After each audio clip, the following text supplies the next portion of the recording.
Very well. Continuing the installation of VirtualBox, in this class, we're gonna install the extension package. First, access the web browser of your choice and type in virtualbox.org.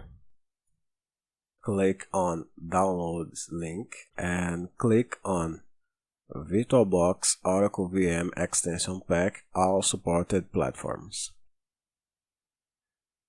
After download complete, click on Package. Automatically, it opens the VirtualBox Manager. When you click on Install,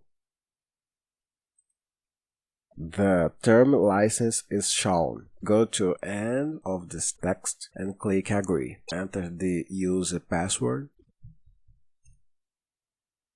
You may no need to enter your password if it is Windows or Linux, and then extension package is installed and ready to start working here. We now have all the necessary tools to continue our course and other configuration activities in your VirtualBox.